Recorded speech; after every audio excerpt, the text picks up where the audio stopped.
खुर्रम क्या हुआ? मुझे तो शादाब की कप्तानी को इतनी अच्छी इंप्रेसिव नज़र नहीं है, आपकी क्या राय है? इसमें कोई डाउट नहीं और मुझे ऐसा लगता है, हो सकता है मैं गलत हूँ, ये जो मैच हारे हैं टोटली शादाब की कप्तानी बिल्कुल यानी ऑफ कलर लगी। एक मैच में अगर आपने डिसीजन लिया आप उसको बैक तो करें, जबकि वो अच्छा डिसीजन था। वन डाउन जाने का डिसीजन अच्छा था।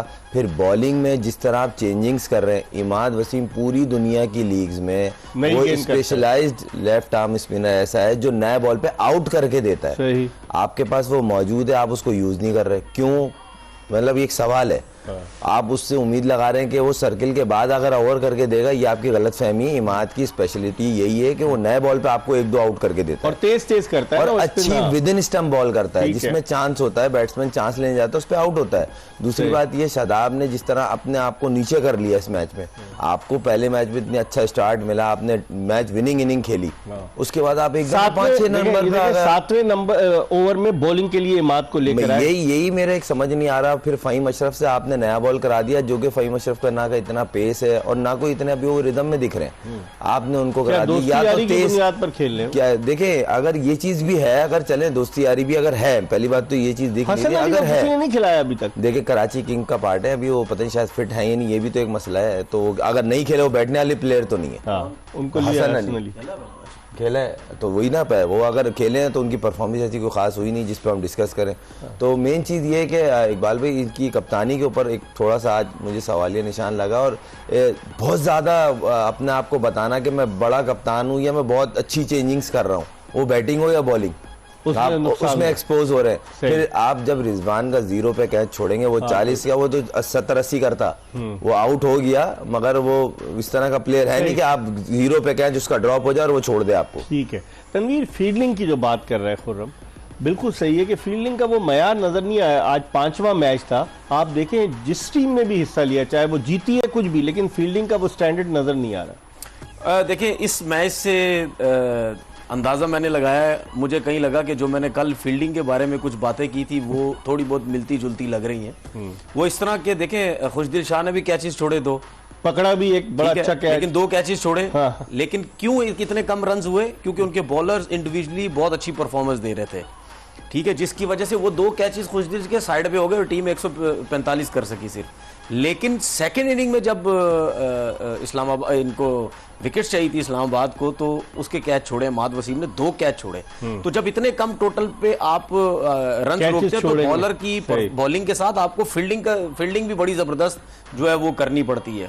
शादाब की बात कर रहे थे, बिल्कुल सही बात है, मुझे समझ नहीं आई कि शादाब ने किया क्या है, लेकिन मैं हमेशा सिर्फ कप्तान को ब्लेम कभी भी नहीं करूंगा, ये मेरा एक वो है। उसके अंदर इन्वॉल्व होता आपका कोच भी, ये लोग भी, कोच और कप्तान 2 होते हैं। कोच मैदान में तो नहीं होता, नहीं, मैदान में नहीं होता, मैदान में नहीं, मैदान में नहीं, पहली बैटिंग कर रहे हो आप, तो आप डगआउट के अंदर हो, तो जाहिर पता कोच से कोई तो डिस्कस हुआ होगा ना, भाई तुम तीसरे पे जाओगे या किस पे जाओगे, ये तो डिस्कस होने वाली चीज ही नहीं थी। आपने इतनी बड़ी बॉलिंग लाइनअप के खिलाफ इतनी जबरदस्त आपने बैटिंग की और आप 7वें नंबर पे आ रहे हो, मतलब आजम खान को भी आपने खराब किया, आजम के बाद भी आ रहे हो, उसको 12वें नंबर ओवर 13वें नंबर पे आपने बैटिंग करवा दी उससे। तो भाई आप क्या चाह रहे हैं? आपके रन रुके हुए, आप क्या चाह रहे हैं कि आजम को अगर मैं 12वें 13वें नंबर पे भेजूं, क्या वो हमें 220 12वें 13वें ओवर में 220 230 रन करके देगा? मैं क्या भाई, आप उस जगह पे आपको आना चाहिए था।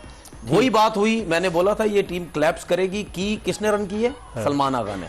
वही पिछले मैच में भी सलमान अली आगा ने रन स्कोर किए थे आज बिल्कुल। अच्छा, क्लैप्स ऊपर से हो गए, लेकिन आप आए गलत। आप इसको आजम खान को नीचे आने देते, ऊपर आप आते, उसको कम ओवर देते तो फायदा हो सकता था। यही खुर्रम भी कह रहे, खुर्रम बात तो सही है, आजम खान लीग्स में दुनिया की जबरदस्त बैटिंग करते हैं। आज भी उन्होंने उठा के एक छक्का तो मारा, फिर उसके बाद वो कैसे आउट हुए, तो अभी उनमें, और ये जिस तरह तनवीर कह रहे हैं कि 13वें ओवर में वो आए, वो क्या आखिरी 4-5 ओवर्स के बैट्समैन है कि जब उनको भेजा जाए, या आप समझते हैं कि 13वें उनको तो आज टाइम था उनके पास 7 ओवर्स से, अगर वो चाहते तो लंबी इनिंग्स खेल सकते? नहीं, इसमें कोई डाउट नहीं, आप बिल्कुल सही कह रहे हैं, अगर वो चाहते हैं आप आराम से वो लंबी इनिंग खेल सकते थे, मगर एक उसका मोमेंटम चल रहा है कि आखिरी 5-6 ओवर इनफ, इसमें आके मैंने 150-170 के स्ट्राइक रेट से खेलना है। एक आध बॉल देखता है, अगर उसको लगता है कि नहीं पहले बॉल से ही मैं कॉन्फिडेंट हूँ, बॉलर रीड हुए में, तो और पिच फ्लैट है, देखिए जजमेंट का बड़ा फर्क होता है, तो ये अपने मोमेंटम में खेलता है, वरना ये 3 से 4 बॉलें या मैक्सिमम 1 ओवर लेता है।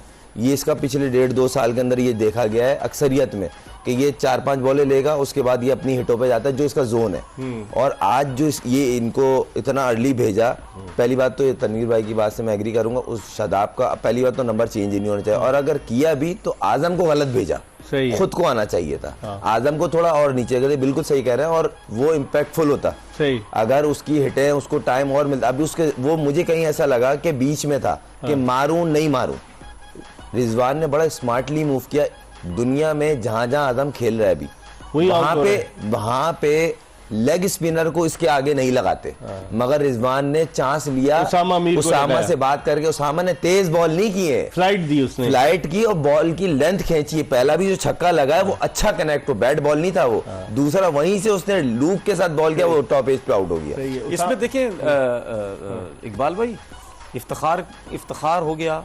आसिफ अली, जिसको मैं रिमेंबर दी नेम बोलता हूँ, एक टाइम था बड़ा लोग कहते हैं रिमेंबर दी नेम, चक्के मार के जन्नत को अफगानिस्तान के खिलाफ बना दिया, ठीक है, उसके बाद खत्म हो गया रिमेंबर दी नेम। खुशदिल शाह, ये 3 प्लेयर ऐसे थे, इनके बारे में क्यों ये बात होती थी कि यार आपको पूरे पूरे मौके मिलते हैं, आप शॉट मार के आउट हो जाते हैं, इसलिए टीम में आते हैं, दोबारा वापस चले जाते हैं, आते जाते। यही चीज आजम की बात है।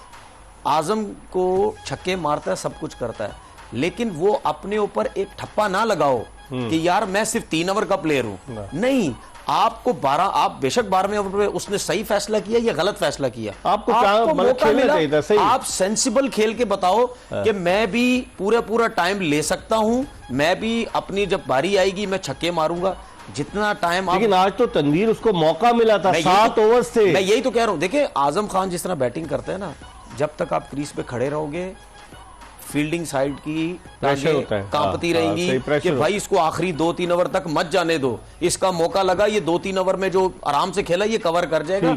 तो आपने यही तो गेम अवेयरनेस है, यही तो सीखना है कि हमने बैटिंग करनी कैसे है। लेकिन कब सीखेगा खुर्रम, ये कब सीखेगा? अब देखें, नहीं, मैं इसका एक सॉलिड जवाब ये है। देखें, मैंने कल भी बात की थी हारिस रऊफ की।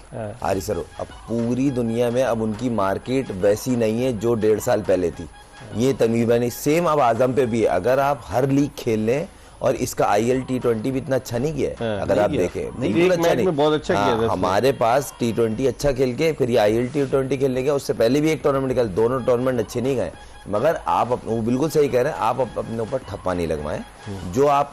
जो प्रोग्रेस आ सकती है ना उसको रोके ना, ये कह के कि नहीं मैं 175 के स्ट्राइक रेट से खेलने वाला प्लेयर हूं, मुझे आखिरी 3 ओवर ही चाहिए। आज आपके पास बहुत बड़ी अपॉर्चुनिटी थी, आप सिंगल हैंड में। लास्ट ईयर भी इन्होंने PSL में, इन्होंने और फ़हीम अशरफ ने 3 मैच, हमें आपको याद है, हम ही कवर कर रहे थे, 3 मैच सिंगल हैंड जितवाए थे, और उसी 3 मैच की वजह से ये प्ले ऑफ में गए थे। तो ये है कि सही कह रहे हैं तनवीर भाई। इसमें पता क्या होगा इकबाल भाई, इसमें ये होगा कि आपकी क्रिकेट कम हो जाएगी, आपकी सिलेक्शन नहीं होगी किसी लीग में।